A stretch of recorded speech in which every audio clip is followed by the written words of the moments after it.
Flight Through Tomorrow, written by Stanton A. Koblenz in 1947. Nothing was further from my mind when I discovered the release drug Relin than the realization that it had led me through as strange and ghastly and revealing a series of adventures as any man has ever experienced. I encountered it, in a way, as a mere byproduct of my experiments.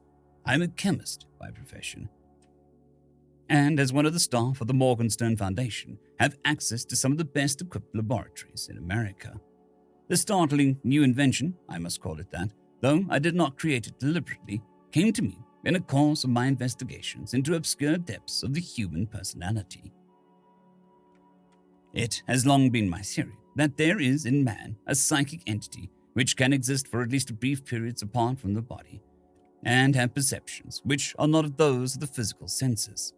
In accordance with these views, I had been developing various drugs, compounded of morphine and adrenaline, whose object was to shock the psychic entity loose for limited periods, and so to widen the range and powers of the personality. I shall not go into details of my researches, nor tell by which accident I succeeded better than I'd hoped. The all-important fact, a fact so overwhelming that I shudder to grasp and marvel even as I tell of it, is that I obtain a minute quantity of a drug which, by putting the body virtually in a state of suspended animation, could release the mind to travel almost at will across time and space. Yes, across time and space.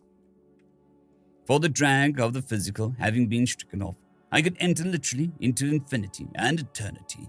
But let me tell you precisely what happened that night when, at previously 10:08, in the solitude of my apartment room, I swallowed half an ounce of Relin and stretched myself out on the bed, well knowing that I was taking incalculable risks, and that insanity and even death were by no means remote possibilities of the road ahead.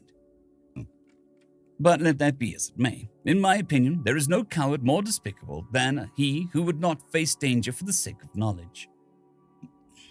My head reeled, and something seemed to buzz inside it as soon as the bitter half-ounce of fluid slipped down my throat. I was barely able to reach bed and throw myself upon it when there came a snapping as if something inside my brain, then, for a period, blankness, then a gradual awakening with a feeling of exhilaration one experiences only after a blissful sleep. I opened my eyes, feeling strong and light of limb and charged with marvelous vital energy. But as I peered about me, my lips drew further apart in astonishment, and I am sure that I gaped like one who has seen a ghost. Where were the familiar walls of my 2x4 room, the bureau, the book rack, the ancient portrait of Pasteur that hung in this glass frame just above the foot of the bed? Gone, vanished as utterly as though they had never been. I was standing on a wide and windy plain with a gale beating in my ears, and with rapid sunset-colored clouds scudding across the blood-stained west, mingled with the wailing of the blast, there was a deep sobbing sound that struck me in successive waves, like the ululations of great multitudes of far-off mourners. And while I was wondering what this might mean and felt a pricking of horror along my spine, the first of the portents swept across the sky. I say portents, for I do not know by what other term to describe the apparitions. High in the heavens, certainly an altitude of many miles, the flaming thing swept across my view, comet-shaped and stretching over the least 10 degrees of arc, swift as a meteor, brilliantly flesh-red, sputtering sparks like an anvil, and leaving behind its long ruddy trail that only slowly faded out amongst the darkening skies. It must have been a full minute after its disappearance before the hissing of its flight came to my ears, a hissing so sharp, so nastily insistent, that it reached me even above the noise of the wind, and more than another minute had passed before the earth beneath me had retched and jarred as if by an earthquake, and the most thunderous detonations I had ever heard burst over me in prolonged series. Let me emphasize that none of this had the quality of a dream. It was clear-cut, as vivid as anything I had ever experienced. My mind worked with an unusual precision and clarity, and not even a fleeting doubt came to me of the reality of my observations. This is some sort of bombing attack, I remember reflecting, Some assault of super monsters of the skies perfected by a super science. And I did not have to be told the fact. I knew, as if by all illuminating inner knowledge, that I had voyaged into the future. Even as this realization came to me, I made another flight, and one that was in space more than in time. It did not surprise me, but I took it as the most natural thing in the world when I seemed to rise and go floating away through the air. It was still sunset time, but I could see clearly enough as I was drifting, at a height of several hundred yards above the vast desolated space near the junction of two rivers. Perhaps, however, desolated is not the word I should use. I should say shattered, pulverized, obliterated. For a scene of more utter and hopeless ruin I have never seen nor imagined. Over an area of many square miles, there was nothing but heaps and mounds of broken stone, charred and crumbling brick, fire-scarred timbers, and huge contorted masses of rusting steel like the decaying bones of superhuman monsters. From the great height and extent of the piles and debris, and from the occasional sight of the splintered corners of a roof or some battered window frame or door, I knew that this had once been a city, one of the world's greatest, but no other recognizable features remained amid the grey masses of ruins, and the very streets and avenues had been erased. But here and there a tremendous crater, 300 feet across and 100 to 150 feet deep, indicating the source of destruction.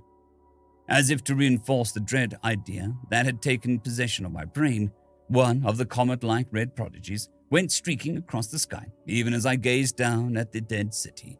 And I knew, as clearly as if I had seen the whole spectacle with my own eyes, that the missile had sprung from a source hundreds or thousands of miles away, possibly across the ocean, and that, laden with scores of tons of explosives, it had been hurled with an unerring mechanical accuracy upon its mission of annihilation.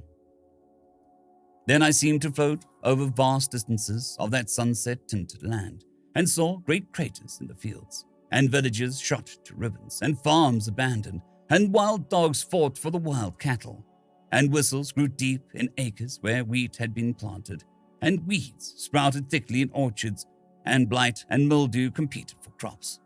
But though here and there I could see a dugout with traces of fire and abandoned tools flung about at random, nowhere at all in that dismal world did I observe a living man.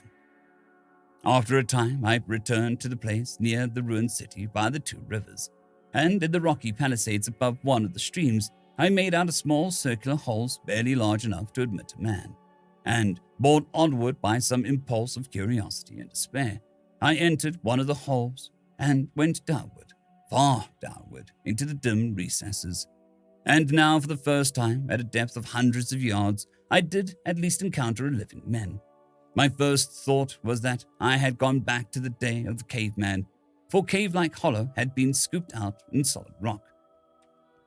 It was true that the few hundreds of people huddled together there had the dress and looks of moderns. It was true also that the gloom was lighted from them by electric bulbs, and that electric radiators kept them warm. Yet Dante himself, in painting the ninth circle of his Inferno, had not have imagined a drearier and more despondent group than these that slouched and drooped and muttered in the cavernous recess, seated with their heads fallen low upon their knees, or moodily pacing back and forth like captives who can hope for no escape. "Here at least we'll be safe from the sky marauders," I heard one of them muttering. Yet I could not help wondering what the mere safety of the body could mean when all the glories of man's civilization were annihilated.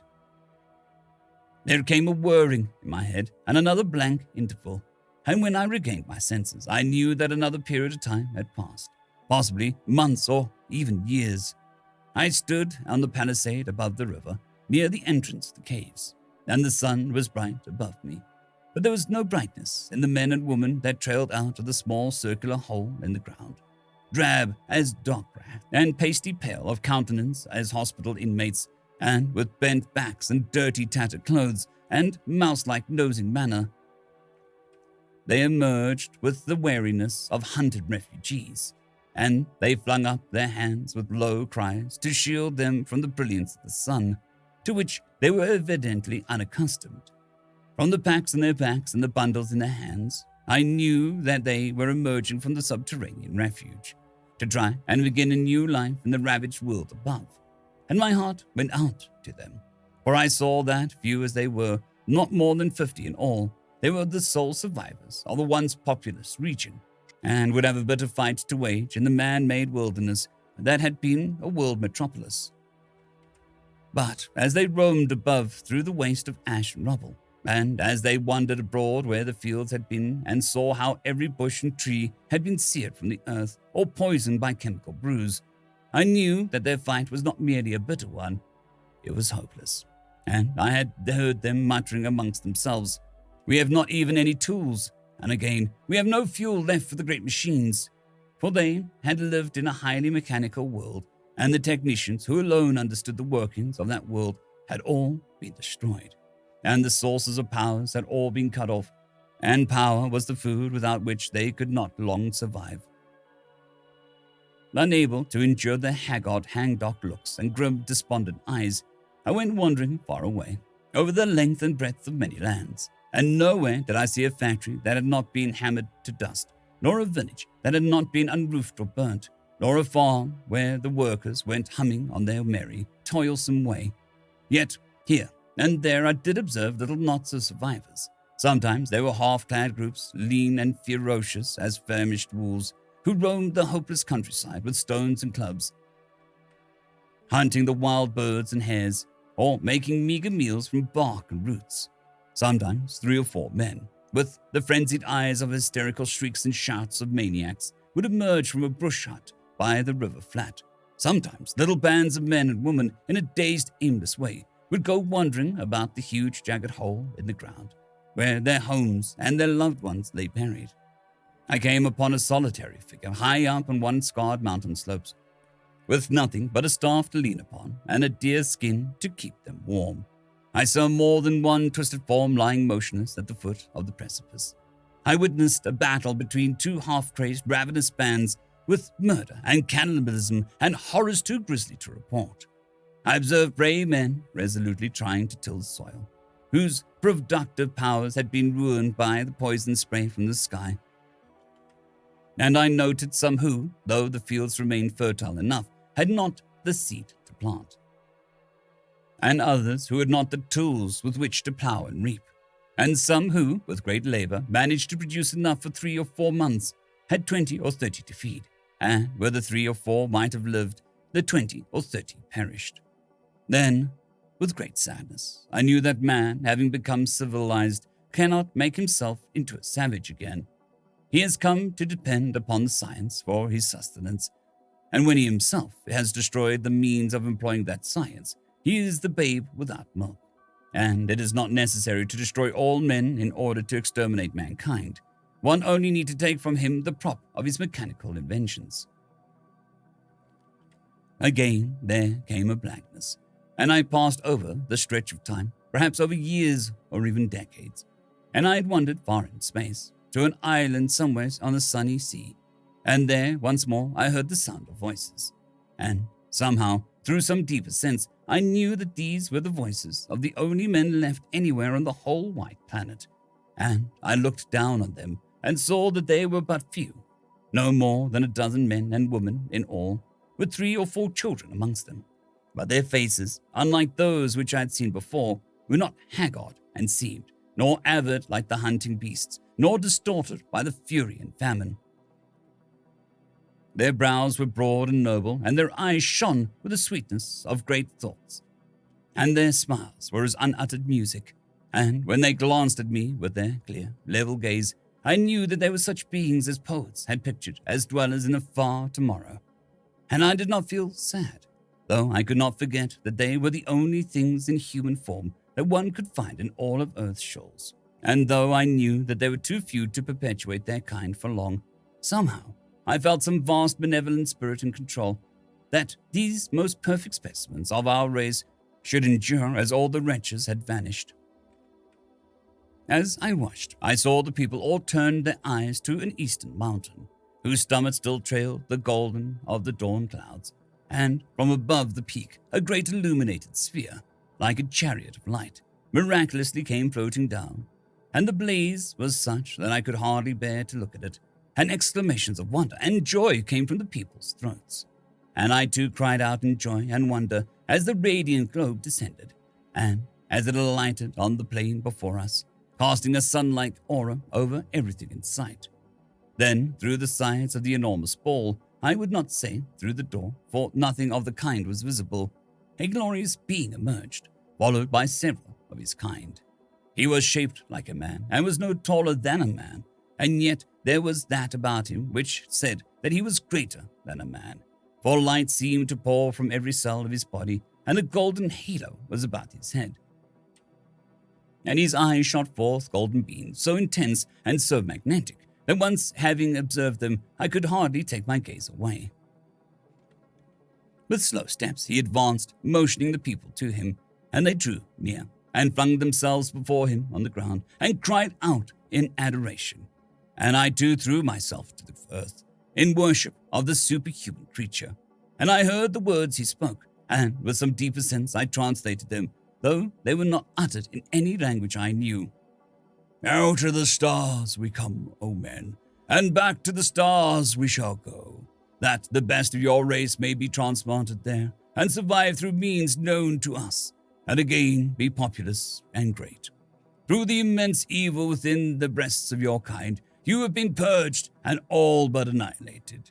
But the good within your race has also been mighty, and can never be expunged. And that good has called through you surviving few to us, your guardians, that we may take you to another planet, and replenish you there, and teach you that lore of love and truth and beauty, which the blind members of your species have neglected here, while they unfitted the earth for human habitation. So speaking, the Radiant One motioned to the people, who arose and followed him inside the great sphere of light.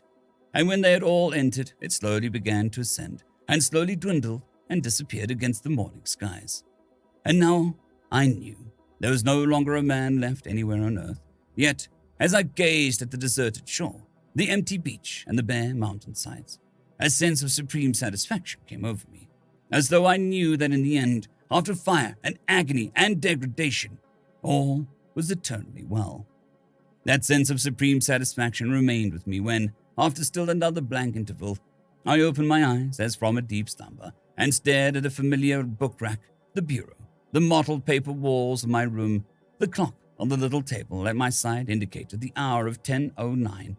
In other words, all that had happened had occupied the space of 1 minute. Yet I know as surely as I know that I write these words, that the release drug had freed my spirit to range over thousands of miles of space, and that I have looked upon people and events which no other eye will view for scores, hundreds, or even thousands of years to come. End of story. I'd quickly like to thank the T5 peeps: Cold War Boomerwaffen, Severin Cerberus, Bushmaster 177, Henry the Red, Caspar Arnholtz, Cold War Boomerwaffen, Elijah Silvercross, Dragzoon WRE, and Severin Cerberus. Thank you very much.